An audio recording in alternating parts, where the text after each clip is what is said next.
Well,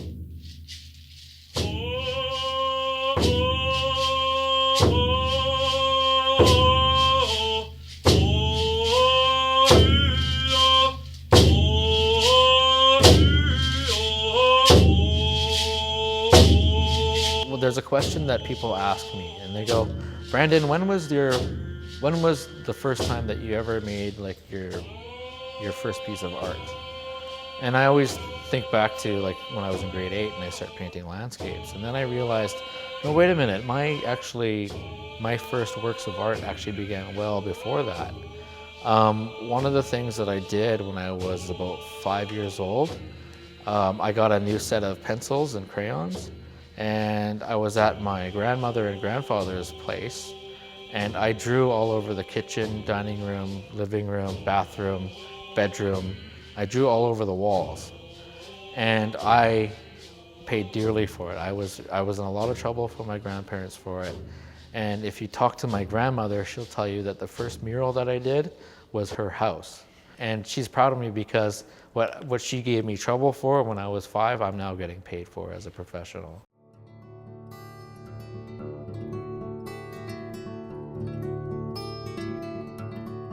My name is Brandon Gabriel.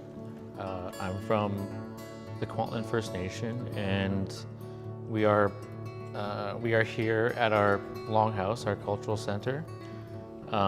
It was built 3 years ago, and it's the first time in over 112 years since we've had a Longhouse. Where we currently reside now in Fort Langley, if people know their history, that Fort Langley is known as the first capital of British Columbia. So it was the first colonial capital. It wasn't the capital of the Indigenous people who were here long before this history began here. And so the Kwantlen people have a special place in that history because it was basically like a symbolic ground zero for this colonial enterprise that would become British Columbia. If I were to iterate the territories of the Kwantlen people as it is known today, it would extend to the western shores of Harrison Lake, all the way up to present-day Port Douglas, and then it would come west towards Mission City, Matsqui, part of Abbotsford, and then into Fort Langley, Aldergrove, Langley City, all the way to Semiahmoo territories, which overlaps with the Semiahmoo people, and then Surrey, which was a major hub for us, present-day New Westminster, and Maple Ridge.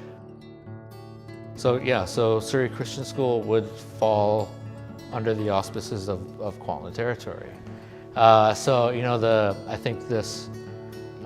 So the work that is being done that we will undertake with the Surrey Christian School is intended to create this sense of community that not many people know that they are situated on the territory of the Kwantlen people, and that there's this rich history that is buried beneath the ground they walk on.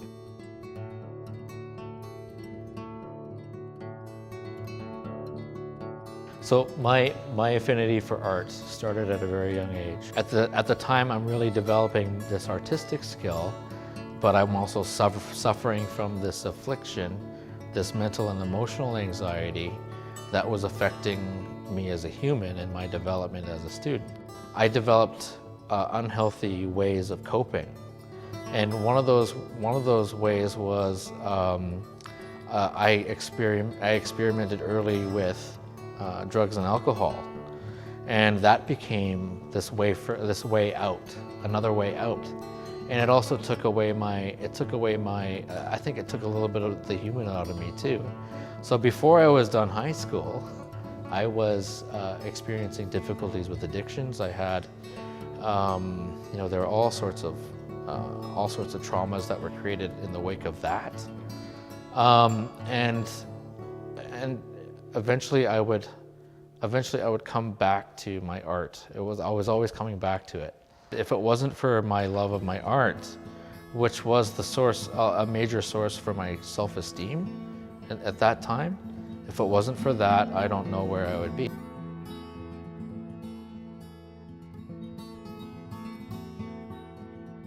There are two common themes that keep coming up in my work, and one is I want to show our culture as this vibrant living thing. I want to express vibrant colors. I want people to see it as this moving thing, like the artwork as this moving, living entity within the community that is expressing our stories, our contemporary stories.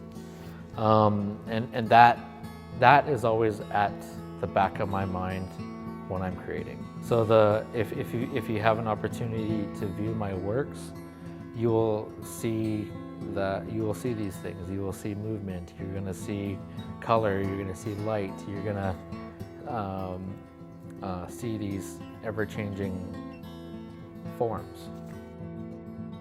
What I like best about working in schools is the ability to connect with the community at large. How is the school going to benefit? How is the Kwantlen community going to benefit from taking on a collaborative project such as this? I think the most important thing, like the most important part of this, is that we are creating a sense of community that wasn't there before. In my mind, because of how our communities are orientated, whether that be the physical allotment of space, whether it be belief systems or different cultural ways of seeing the world, or different worldviews, that there are so many disconnects and fissures between our communities that we miss out on this amazing experience of getting to know our neighbors better. And one of the things that I was really drawn to from the Surrey Christian School was this desire to be a good collaborator in the community. That your goal, like the goal of the institution, is to teach its students to be good human beings. If we look at history, not just here in our community, but in the history of the planet, in the world, how cultures get on with each other, there aren't that many good examples. And I think that the best place to set that example is in the heart of the community, which in my mind is in the school, a school like Surrey Christian School. And I think that is the opportunity that we have to share. And I think that through arts, we are able to accomplish that task.